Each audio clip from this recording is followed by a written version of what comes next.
France Maghreb 2. Ah bah voilà, je viens de casser la table de mixage de la radio, c'est pas grave, bienvenue tout le monde, merci d'être là, tout va bien les amis. Maître Maghrebi Mansouri est avec nous les amis, bonjour Maître Maghrebi. Bonjour Medjed, bonjour à tous les auditeurs, j'espère que vous avez passé une excellente semaine. Tout à fait, ça va très très bien, grâce à vous, on est content de vous retrouver, je vous rappelle que vous êtes spécialisé dans le droit du travail, droit de la santé, droit des étrangers, droit pénal, et que vous êtes avec nous tous les samedis de 15h à 16h, Maître Et Maghrebi. le plaisir est partagé. Bien. Alors aujourd'hui, Maître Maghrebi a envie de parler d'un thème qui lui tient à cœur. Donc Oui, absolument. Alors je vais parler aujourd'hui. En fait, c'est un message que j'ai envie d'envoyer à de nombreux auditeurs. Et c'est en même temps, s'ils peuvent entendre mon message et le faire circuler un petit peu autour d'eux, ça serait bien. Parce qu'en ce moment, on voit des choses se passer au tribunal assez scandaleuses. Et j'avais décidé aujourd'hui d'aborder le retrait de l'autorité parentale. Ah oui, tout à fait, on en entend pas mal parler. Ouais. Alors, pourquoi j'ai choisi ce thème ? J'ai choisi de parler du retrait de l'autorité parentale pour essayer d'expliquer aux personnes qui ont des enfants dans quel cadre légal on peut faire retirer l'autorité parentale, et j'expliquerai par la suite pourquoi j'ai voulu aborder ce thème. Alors sachez que l'autorité parentale, c'est le pouvoir, le droit que vous avez sur vos enfants de pouvoir exercer en commun votre autorité, donc le père et la mère. Sachez que cette autorité que vous avez sur vos enfants peut vous être retirée, mais uniquement pour des motifs graves. Les motifs graves qui vont conduire au retrait de l'autorité parentale sont des motifs qui sont encadrés. Donc, on peut avoir un retrait total ou un retrait partiel de l'autorité parentale dans certaines situations. Quelles sont les situations qui peuvent conduire au retrait de l'autorité parentale ? Alors, il existe deux situations de retrait. Lorsqu'on est face à un danger pour l'enfant ou un désintérêt de l'enfant, donc lorsque l'enfant est en danger avec son ou ses parents, et lorsqu'on a un désintérêt total des parents ou du parent face à l'enfant, c'est un cas, une situation qui fait qu'on peut retirer l'autorité parentale. La deuxième situation et le deuxième cas qui fait qu'on peut retirer l'autorité parentale à un parent, c'est en cas de condamnation pour crime ou délit d'un des parents de l'enfant. Donc la condamnation, ça va être dans le cadre lorsqu'on est auteur ou complice d'un crime ou d'un délit commis sur l'enfant ou sur l'autre parent, ou également lorsqu'on est auteur ou co-auteur ou complice d'un crime ou d'un délit commis sur l'enfant. Donc quels sont les personnes qui sont concernées par ce retrait possible de l'autorité parentale ? Ça va être un parent, voire les deux parents. C'est donc là la procédure pour pouvoir faire retirer l'autorité parentale, elle va varier en fonction de si l'enfant, on est face à un danger ou un désintérêt de l'enfant, ou dans ce cas-là on va saisir directement le tribunal de grande instance, ou si on est dans le cadre de violence, enfin d'une condamnation, où là encore ça va être le tribunal, mais on n'aura pas le même interlocuteur. Après je vais pas vraiment rentrer dans le détail de la procédure sur comment faire retirer. Mais pourquoi est-ce que je voulais préciser les situations de retrait de l'autorité parentale ? Comprenez bien que lorsque vous êtes parent, cette autorité parentale que vous avez, normalement vous êtes censé l'avoir jusqu'à la majorité de l'enfant, et que elle ne pourra être retirée que dans des cas donc très graves qui sont bien expliqués et définis par la loi. Pourquoi est-ce que je voulais aborder ce thème ? Parce que aujourd'hui, on a énormément de parents qui se retrouvent en procédure de divorce ou en conflit entre eux, et du coup, ils essayent d'utiliser les enfants comme arme de vengeance sur l'autre parent. Ils décident, ou en tout cas, ils essayent devant le tribunal de faire retirer l'autorité parentale à l'autre parent, mais l'argument qui est invoqué de plus en plus aujourd'hui pour essayer de faire retirer l'autorité parentale à l'autre parent, ça va être la potentielle ou hypothétique radicalisation islamique du parent. Et ça, sachez que c'est extrêmement grave comme accusation, et de deux, ça ne rentre pas dans les cadres de ce qui est prévu par la loi. C'est-à-dire que comprenez bien, pour tous ceux, si vous avez autour de vous des gens qui ont pris pour habitude ou qui envisagent d'invoquer la pratique religieuse comme étant un argument qui mettrait en danger l'enfant pour tenter de retirer l'autorité parentale à l'enfant, sachez que c'est extrêmement grave, que de deux, normalement, ce n'est pas censé pouvoir aboutir. La pratique de sa religion, ce n'est pas une situation dans laquelle on va pouvoir valablement invoquer la situation de danger pour l'enfant pour pouvoir retirer l'autorité parentale aux parents. Donc ça sert à rien d'aller devant le tribunal et de dire, comme j'ai pu voir de nombreuses fois, et là ça commence à devenir extrêmement grave, hein. On le voit, on est nombreux à le voir depuis le mois de septembre, par exemple des pères qui vont venir devant le tribunal et qui vont dire non mais attendez, la mère est un danger pour l'enfant, elle prie devant l'enfant, elle est voilée devant l'enfant, elle l'amène à la mosquée. On est dans un pays où il y a quand même la liberté religieuse, le fait de pratiquer sa religion et de pratiquer une religion quelle qu'elle soit, que ce soit l'islam ou que ce soit la religion juive ou que ce soit la religion catholique, ce n'est pas un argument pour pouvoir dire que l'enfant est en danger et tenter d'utiliser cet argument pour faire retirer l'autorité parentale à l'enfant. Donc voilà, c'était vraiment le message que je souhaitais faire passer, parce que c'est quelque chose qu'on voit de plus en plus devant le tribunal, un parent qui invoque la radicalisation, la pratique religieuse de l'autre parent pour tenter de faire retirer l'autorité parentale et utiliser les enfants par ce biais là-dedans. C'est pas bon et les juges ne sont pas dupes, hein. Il y en a certains qui, hélas, ils aimeraient bien savoir un petit peu plus ce qui se passe et donc qui vont saisir le juge pour enfants. Il va y avoir une enquête qui va être menée et dans ce cas-là, sachez que ça peut être très dangereux pour les deux parents, parce que si vous envisagez d'invoquer cet argument-là devant le tribunal, eh bien le juge, lui, il a la faculté de saisir, le juge familial a la faculté de saisir le juge pour enfants, et si le juge pour enfants considère qu'en effet il y a un contexte familial qui est beaucoup trop dangereux pour l'enfant, c'est simple, il le retirera aux deux parents. Donc du coup, ce sera ni l'un ni l'autre, ce sera un enfant qui sera placé à l'ASE, et je pense pas que ce soit ce qu'on souhaite pour les enfants, parce que l'intérêt c'est quand même qu'ils restent avec leurs parents, et si jamais il y a une séparation, qu'elle se passe le mieux possible, essayez de dialoguer, de trouver un terrain d'entente, de vous mettre d'accord concernant les enfants, parce que les enfants ont besoin du père et ils ont besoin de la mère, ils ont besoin des deux. Si vous avez besoin d'avoir recours à la justice pour essayer d'organiser la gestion de vos enfants au niveau des droits de visite et des droits de garde, très bien, mais s'il vous plaît, arrêtez d'utiliser votre religion comme arme de défense contre l'autre parent, parce que ça devient insupportable, et que de deux, ça salit votre religion, et que de trois, même les magistrats commencent à en avoir marre. Et là, vraiment, vous avez bien fait de nous en parler, maître. Et je trouve ce thème très, très, très intéressant. Et ce message fort bien, en tout cas, à l'antenne, ici sur France Maghreb 2. Bravo, maître Maghrebi, en tout cas, pour ce thème aujourd'hui. Et maintenant, c'est parti. Si vous avez des questions sur vos interrogations juridiques, eh bien, on vous attend du côté du standard. N'hésitez pas. 0892 23 99 50, étoile et le choix numéro 1. Que vous soyez de Paris, de la région parisienne, de Clermont, de Dijon, de Reims, d'Amiens, de Marseille, de la France entière, eh bien, maître Maghrebi répond gratuitement à vos questions dès maintenant. Vos interrogations juridiques, c'est totalement gratuit. Il suffit de nous appeler dès maintenant. 0892 23 99 50. Juste un conseil. Je vous en supplie, appelez-nous le plus rapidement possible pour qu'on prenne un maximum d'appels, parce que souvent vous appelez à la dernière minute, très nombreux, et malheureusement après on peut pas prendre tout le monde, donc allez-y, c'est maintenant que vous devez faire sonner le téléphone et on vous prendra en priorité, évidemment à l'antenne, pour vos interrogations, vos questionnements juridiques. C'est totalement gratuit. Le numéro du standard, je le rappelle, 0892 23 99 50, étoile et le choix numéro 1. À tout de suite. France Maghreb 2. France Maghreb 2. Sur 94 FM. Sur 94 FM. À Clermont-Ferrand et toute sa région. France Maghreb 2. France Maghreb 2. Sur 91.3 FM. Sur 91.3 FM. À Reims et toute sa région. L'émission Parler juridique sur France Maghreb 2 avec maître Maghrebi Mansouri, spécialisé dans le droit du travail. Elle est rattachée d'ailleurs, je rappelle, au barreau de Paris, du cabinet BMM, spécialisé dans le droit du travail, droit de la santé, droit pénal, droit des étrangers. Si vous avez envie de la rencontrer, évidemment, pour prendre un rendez-vous avec elle, je vous donne son numéro de téléphone. Notez-le bien. 06 12 14 34 96. 06 12 14 34 96. Maître Maghrebi vous reçoit à son cabinet, évidemment, pour des consultations personnalisées.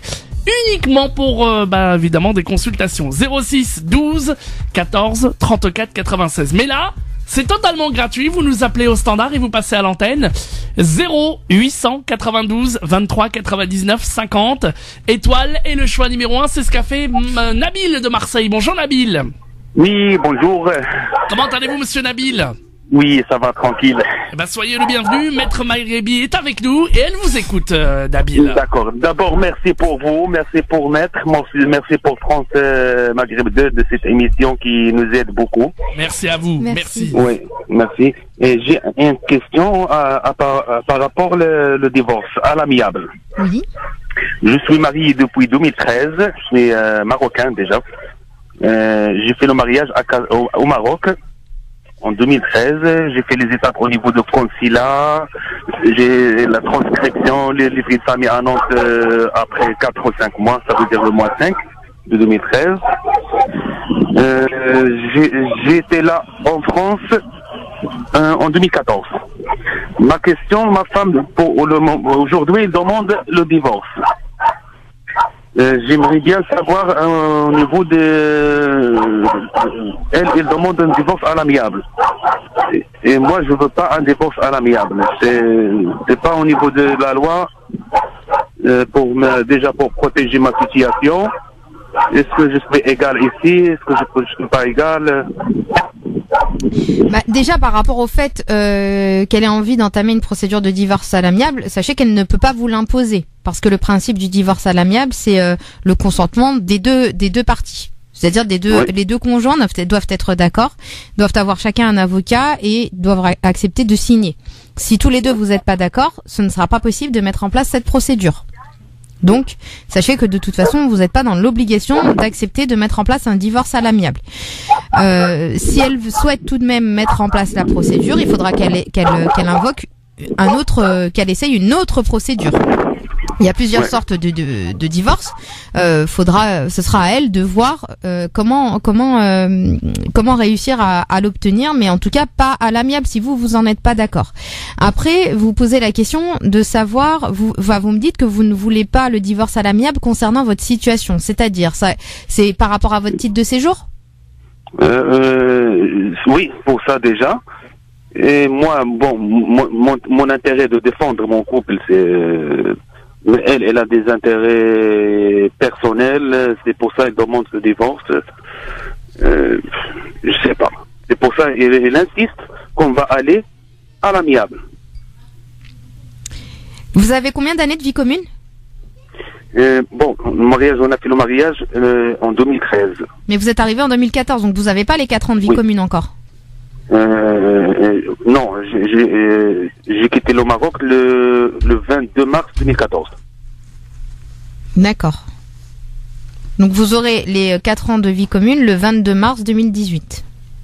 La vie commune, ça veut dire que quand j'étais là en France ou le jour de mariage? Non, quand vous étiez en France. C'est quand est-ce que vous commencez à vivre officiellement ensemble. Donc c'était au moment où vous arrivez. Ouais. On peut dire que ça commence à partir à ce moment-là, parce que elle est du coup elle était en France au moment où vous avez fait la procédure de regroupement familial, c'est ça? Ouais. D'accord. Après je vais essayer de lire un petit peu entre les lignes de ce que vous dites, parce que votre question elle n'est pas très très claire. Mais si vous souhaitez savoir si vous pouvez accepter le divorce à l'amiable sans que ça nuise au fait que vous ayez votre titre de séjour, sachez que le titre de séjour il peut être retiré à n'importe quel moment lorsqu'il y a un divorce, si la communauté de vie a cessé dans les 4 ans. Ouais. Si vous n'avez pas les 4 ans de vie commune, le divorce peut faire que la préfecture va refuser. Et le fait que ce soit un divorce à l'amiable, c'est entre guillemets une circonstance aggravante, dans le sens où si vous êtes d'accord pour divorcer dans les 4 ans de vie commune, eh bien ça facilite le travail de la préfecture pour vous faire retirer votre titre de séjour. Si vous ne souhaitez pas qu'on vous retire votre titre de séjour et que si par exemple, en tout cas c'est les hypothèses qui sont prévues par les textes, vous êtes dans le cadre de violence, c'est la seule situation qui fait qu'on peut garder son titre de séjour malgré un divorce. Et dans ce cas-là, on n'est pas dans un divorce à l'amiable. On est forcément sur un divorce pour faute. Ouais. Donc voilà. Juridiquement, comment ça se passe? Vous êtes dans le cadre d'un divorce pour faute. on vous retire on ne vous retirera pas vos papiers si vous êtes victime de violence et qu'il y a une rupture de la vie commune dans les 4 ans. Par contre, un divorce à l'amiable avec une séparation qui arrive dans les 4 ans de vie commune, bah, ça laisse une marge de manœuvre à la préfecture pour pouvoir vous retirer votre titre de séjour. Mais là, vous avez un titre d'1 an ou de 10 ans, là, actuellement? Comment? Vous avez un titre de séjour d'1 an ou de 10 ans? Non, de 10 ans. Ah, d'accord. Mais même avec un titre de 10 ans, on peut retirer. Ouais. Ah, on peut retirer même. Bah, c'est-à-dire que après voilà, moi je suis pas là pour donner des idées aux gens, Ouais. mais Oui. et là en tout cas c'est ce qu'on voit régulièrement Ouais. quand on n'est pas dans les 4 ans. Bah, quand on n'est pas dans les 4 ans parce que c'est 4 ans dans le cadre du regroupement familial, il y a d'autres situations où c'est que 3 ans. Mais quand on n'a pas les 4 ans, eh ben on fait un divorce à l'amiable, même si la personne elle a ses 10 ans, un petit recommandé avec accusé de réception à la préfecture pour dire que la communauté de vie a cessé, et puis bah la préfecture elle retire le titre de séjour. D'accord, mais si madame elle dit rien et qu'elle le dénonce pas à la préfecture, il peut. Bah, tant si elle ne dit rien, bah son titre de séjour il est valable. Voilà, la préfecture elle va pas, elle va rien dire. Tout D'accord. dépend de savoir si votre femme elle va dire ou pas. Aujourd'hui, il me dit toujours pour le moment je squatte la maison. Je sais pas au niveau de la loi pourquoi chaque fois il m'a dit qu'il squattait la maison là. Bah là vous êtes mariés, donc vous êtes mariés, on peut pas dire que vous squattiez votre maison, c'est le domicile conjugal. Ouais, c'est ça. Chaque fois il m'a envoyé le message. Mais vous vivez ensemble ou vous vivez plus ensemble? Comment? Vous vivez toujours ensemble ou pas? Oui, bien sûr. Bah donc c'est le domicile conjugal. À partir du moment où c'est le domicile conjugal, il y a pas de problème. Vous avez le droit d'habiter chez vous. Bon, pour le moment, elle habite en haut, moi en bas. Mais le terme de squatter, est-ce que ça existe dans ce cas-là? Non, c'est ce que je vous dis, c'est le domicile conjugal. Tant qu'il n'y a pas une décision de justice qui va venir décider à qui on attribue le domicile conjugal, et ben vous avez le droit d'habiter dedans tous les deux. Voilà. Est-ce qu'après on commence pour les étapes de divorce? Est-ce que j'ai le droit de demander 1 mois ou 2 mois pour trouver un logement après? Bah bien sûr. Après, c'est lorsque vous allez saisir le juge pour la procédure de divorce pour obtenir l'ONC. Et bien, dans les mesures provisoires, vous le demandez. Vous demandez si, par exemple, vous pouvez demander à ce que le domicile conjugal vous soit attribué si vous avez des motifs légitimes qui le permettent. Si c'est pas le cas, du coup, vous pouvez demander. En fait, vous pouvez demander à avoir un délai. Oui, ça, il y a pas de souci. Ouais, parce que là, ma situation. Je suis en chômage, la plupart ils demandent les fiches de paie et tout, j'ai pas tous les papiers pour ça. Ah, c'est pas évident. Hein. Bah, on vous souhaite bon courage en tout cas. Hein. Ouais. Eh ben merci beaucoup. Bah de rien. Vraiment bon courage à vous et merci. Puis essayez de voir avec votre femme comment vous pouvez voir et comment vous pouvez discuter. Peut-être que c'est mieux aussi de discuter, de voir ce qu'il y a à faire. Eh oui, je voulais pas savoir.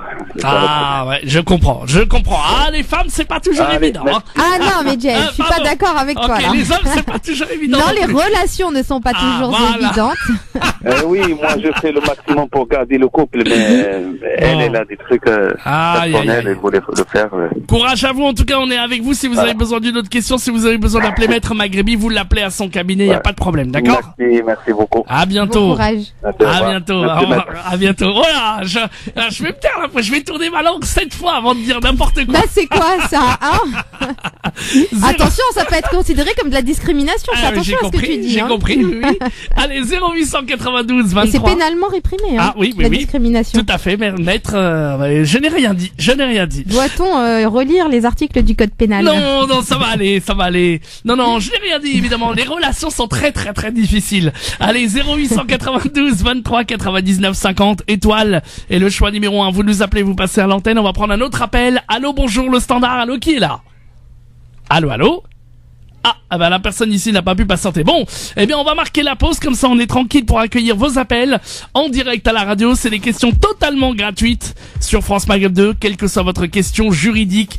Maître Maghrebi est là pour vous répondre. C'est gratuit et vous appelez pour cela le 0892 23 99 50.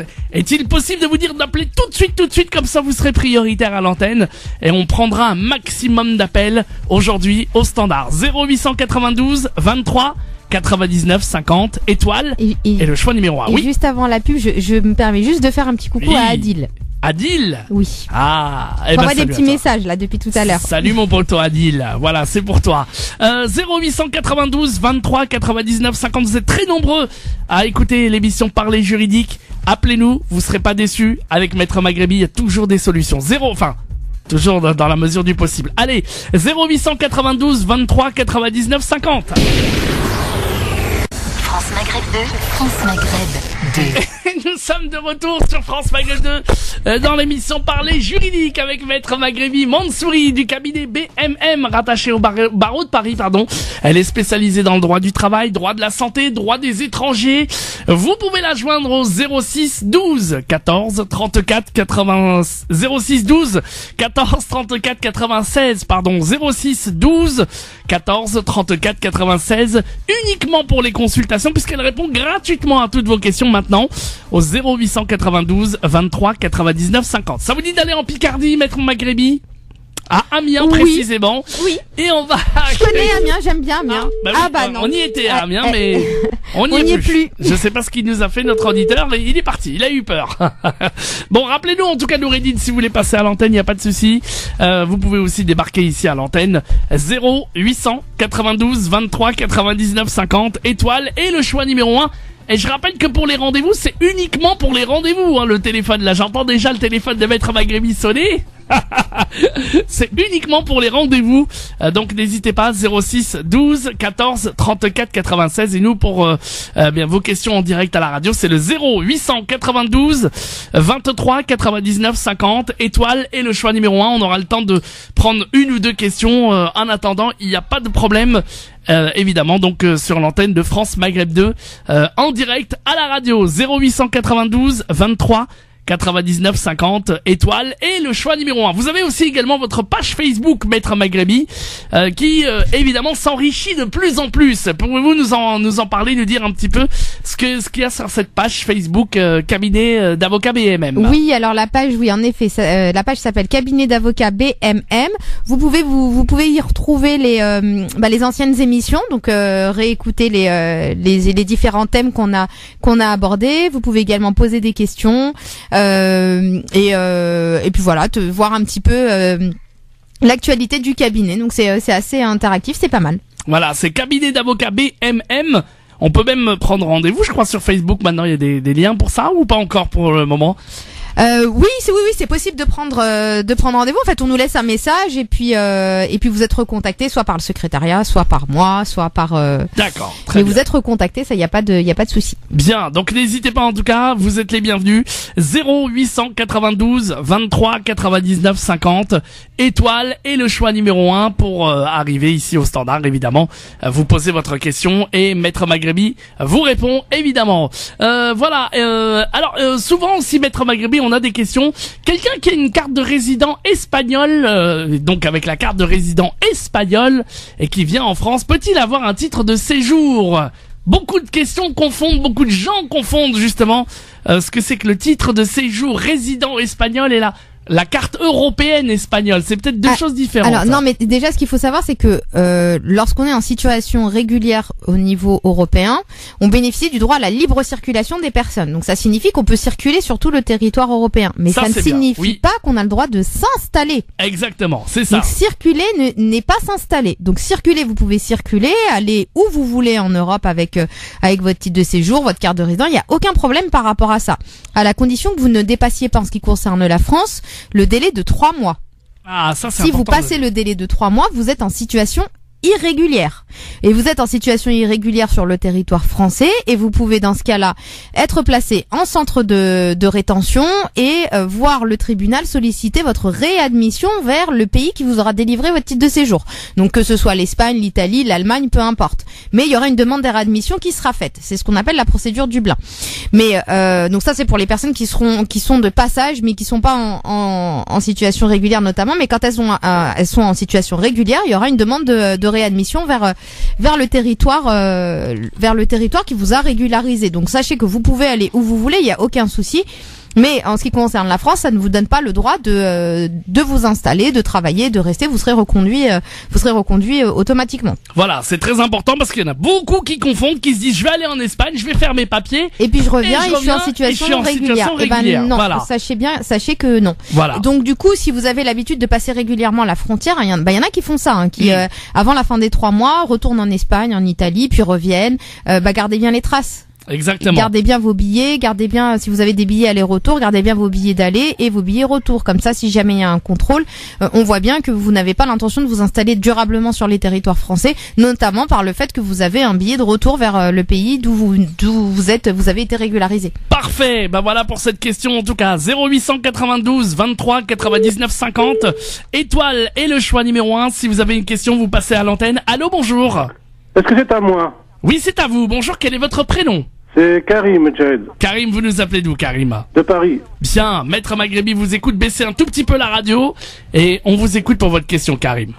Alors moi j'appelle pour mon épouse. Mon épouse a passé le permis il y a 2 mois et demi. Elle a eu ce qu'on appelle le CEPC, certificat d'examen de permis de conduire. Donc elle a été, comme l'exige la procédure, sur le site de l'ANTS pour faire sa demande. La procédure dématérialisée, etc. Et depuis, silence radio. Et ce qui nous inquiète un petit peu, c'est qu'on a reçu un courrier de la compagnie d'assurance nous demandant donc notre permis de conduire. Elle leur a dit qu'elle l'avait pas. Elle lui avait dit que si elle l'avait pas dans un délai de 4 mois, comme il est prévu dans les textes, c'est-à-dire que l'attestation provisoire de réussite de permis de conduire, on irait après 4 mois, elle serait dans l'obligation de la radier parce qu'elle ne pourrait pas continuer à l'assurer. Donc on ne sait pas quoi faire et il paraît-il que ce fameux CEPS, non seulement il ne peut pas le prolonger, la NTS elle est injoignable parce qu'il paraît qu'ils doivent tout faire, les cartes grises, les permis de conduire, c'est le bordel. Et le citoyen là-dedans, qu'est-ce qu'il vient et quels sont ses droits? Alors là, il faut absolument contacter l'administration pour savoir où en est la délivrance de son permis de conduire. Ils répondent pas. Il faut vous déplacer. Ils reçoivent pas, je sais pas où c'est, moi, la NTS. Et les préfectures nous ont dit, nous, on n'a plus rien, c'est dématérialisé. La NTS, elle n'a pas d'adresse physique. C'est l'agence nationale de je sais pas trop quoi, des titres sécurisés, je sais pas quoi. Alors, sinon, vous essayez de leur faire un recommandé. Je suis en train d'essayer de voir s'il n'y a pas une... Mais cette histoire de dématérialisation, ça c'est vraiment, ça a été fait à la sauvette, à la bonne franquette, ça devient pénible dans tous les domaines. Les gens sont pas préparés, ni l'usager, ni les fonctionnaires, et c'est vraiment la pagaille partout. Oui, mais après, sinon, parce qu'il y a un site pour ça. C'est l'Agence nationale des titres sécurisés du permis de conduire. On est obligé d'aller chez eux pour faire la demande de permis. Ils vous demandent donc de scanner vos photos, d'envoyer vos quittances de loyer, machin, votre carte d'identité. On a tout fait. On a reçu un numéro de dossier. Mais le problème, c'est que impossible de savoir où ça en est et impossible de savoir si on l'aura dans les temps. Parce que si ma femme, elle perd, si l'assurance la radie, elle perd son boulot. Alors, mais vous avez un numéro de dossier? Oui, mais quand on le rentre, on nous dit que ce dossier, que le numéro n'est pas bon déjà. En plus, c'est eux qui me l'ont envoyé par courrier. Et en plus, ils me disent qu'il n'est pas bon. Donc, ça devient parce que là, quand vous rentrez, quand vous allez sur les tribunaux pour ça, c'est vraiment incroyable. Quand vous allez sur le site et vous rentrez le numéro de dossier, on va sur le site, on clique, après on clique sur où en est mon dossier, on rentre le numéro et on vous dit ce numéro n'est pas valable. Et pourtant, c'est eux qui l'ont envoyé. Alors dans ce cas-là, il faut leur refaire un message. On a fait que ça, ma pauvre dame, depuis. Mais s'ils répondaient, alors on reçoit toujours les mêmes réponses du robot, comme quoi votre demande a bien été enregistrée, nous vous répondrons sous 48 heures, mais 48 heures, ça se transforme en des semaines et en des mois. Donc ça devient vraiment pénible pour un pays qui se dit avancé et 5e puissance mondiale, ça commence vraiment à... Oui, mais là, normalement, il y a forcément faut leur... Est-ce que le médiateur de la République il serait compétent pour ce genre de litige? Non, il faut avoir l'adresse de l'agence directement et leur écrire... Ils n'ont pas l'adresse physique, c'est ça le problème. Il y en a les préfectures, ils vous disent... Non, il y en a forcément une. Il y en a forcément une. Ils ne communiquent pas ni sur le... Quand on clique sur le site de la NTS pour contact, vous verrez, il n'y a que l'email, c'est tout. Il faudrait... Là, comme ça, je pourrais pas vous dire. Je suis en train de regarder sur leur site. C'est vraiment pénible, quoi.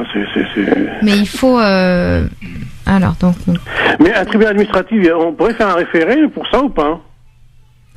Enfin, un référé à injonction. Oui, une injonction pour dire que, écoutez, c'est pas normal que, dû à une lenteur, on fabrique des chômeurs, quoi. C'est pas normal non plus.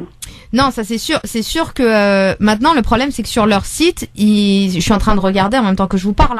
Il n'y a pas de délai de délivrance d'indiqué.